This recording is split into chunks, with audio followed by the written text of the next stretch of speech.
भदोही से सपा विधायक जाहिद बेग ने अपने फेसबुक पर भदोही के सांसद रमेश बिंद को सपा में शामिल होने को लेकर के एक कमेंट किया है और जिसको लेकर के लोग तमाम बातें कर रहे हैं। और इसी बातों में एक यूजर ने लिखा है कि जो अमराई के विधायक दीनानाथ भास्कर हैं वो भी रमेश बिंद की तरह भाजपा को छोड़ करके सपा में ज्वाइन करेंगे। आइए देखते हैं इसके बारे में क्या कहा दीनानाथ भास्कर ने।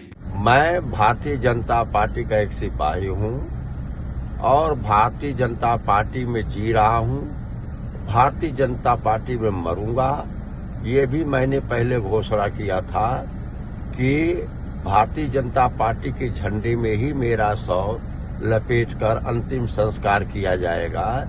लेकिन कुछ शरारती तत्व लोग इस तरह की बात लिखते हैं, तो उस पर यही मेरा कहना है कि श्री रमेश चंद्र बिंद जी वो समाजवादी पार्टी में चले गए हैं। जाहिद बेग और समाजवादी पार्टी को रमेश बिंद मुबारक हो।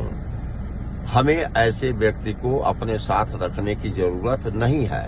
रह गई बात समाजवादी पार्टी का, तो समाजवादी पार्टी दोहरा चरित्र की पार्टी है और समाजवादी पार्टी के ही नेताओं ने पार्लियामेंट के अंदर अनुसूचित जाति जनजाति के नौकरी करने वाले लोगों के प्रमोशन में आरक्षण का सवाल आया था, तो समाजवादी पार्टी के बड़े बड़े नेता रामगोपाल यादव से लेके अखिलेश यादव से लेके और दरोगा सरोज से लेकर के विशंभर निषाद तक बिल को मंत्री के हाथ से लेकर फाड़ने का काम किया था।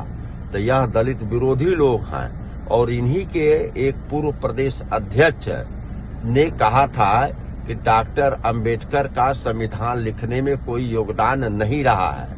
और यहाँ तक यह बात आई कि नहीं जो है अनुसूचित जाति के जमीन को बेचने के लिए जो परमिशन लेने की जरूरत होती है उसमें परमिशन शब्द हटा दिया जाए, जिससे कि कोई भी वो जमीन ले ले। और उस समय मैं समाजवादी पार्टी में था, अनुसूचित जाति जनजाति आयोग का मैं चेयरमैन था और उस पर मैंने सरकार को नोटिस जारी कर दिया था और ये कहा कि किसके आदेश पर यह सरकार निर्णय ले रही है, और उसका मैंने जमकर विरोध किया। कैबिनेट में यह मामला आ गया था, कैबिनेट से वापस करना पड़ा था। तो यह दलित विरोधी लोग हैं, वोट लेने के लिए पीडीए बनाए हैं।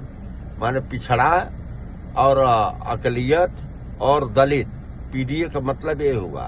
बहुजन समाज पार्टी भी पहले बहुजन हिताय बहुजन सुखाय का नारा देती थी और 1585 का नारा देती थी, बाद में सर्वजन कर लिया। अब फिर सर्वजन करने के बाद आज फिर बहुजन हिताय बहुजन सुखाय की बात बसपा करती है और उन्होंने पीडीए बनाया है। यह दोनों दलों में कोई अंतर नहीं है और यह दोनों लोग मिल करके पिछड़ा और दलित और जो है अकलियत के लोगों का वोट झांसा दे करके लेने का काम कर रहे हैं, प्रयास कर रहे हैं, लेकिन सफलता मिलने वाली नहीं है। पिछड़ा वर्ग और दलित समाज जो है बड़े पैमाने पर भारतीय जनता पार्टी के साथ है और भारतीय जनता पार्टी की सरकार द्वारा किए गए कार्यों के साथ है। आज समाज को आवास मिला है, शौचालय मिला है, गैस कनेक्शन मिला है, हमारे लोगों को आयुष्मान कार्ड मिला है, गांव में पंचायत भवन बना है, आंगनबाड़ी केंद्र बना है, मिनी सचिवालय बना है, किसानों को जो है नहरों में पानी आ रहा है, हर गांव दलित बस्तियों को बिजली से जोड़ा गया है, निःशुल्क बिजली कनेक्शन भी गरीबों को दिया गया है। विकास कार्य के नाम पर दलित समाज और पिछड़ा समाज वो आज आ रहा है। इसलिए अगर वह यह सोचते हैं कि पीडीए बनाने से हम मजबूत हो जाएंगे, तो पीडीए बनाने से मजबूत नहीं हो पाएंगे। इनका जो परिणाम आएगा 4 जून को उन्हें पता चल जाएगा कि ये पीडीए बनाने का नतीजा क्या होता है। आज अगला समाज है वो बहुत नाराज है, बहुत नाराज है। तो इसलिए ये पीडीए बनाए हैं, इसलिए नाराज है कि क्या उसमें अगड़े समाज की कोई जरूरत नहीं है, इसलिए नाराज है। तो इसलिए उनका यह फार्मूला काम नहीं आएगा और जहां पर वो थे वहीं पर रहेंगे, उससे एक सीट भी ऊपर आने वाली नहीं है।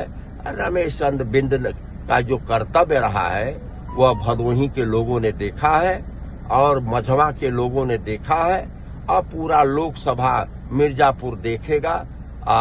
रमेश बिंद उन्हीं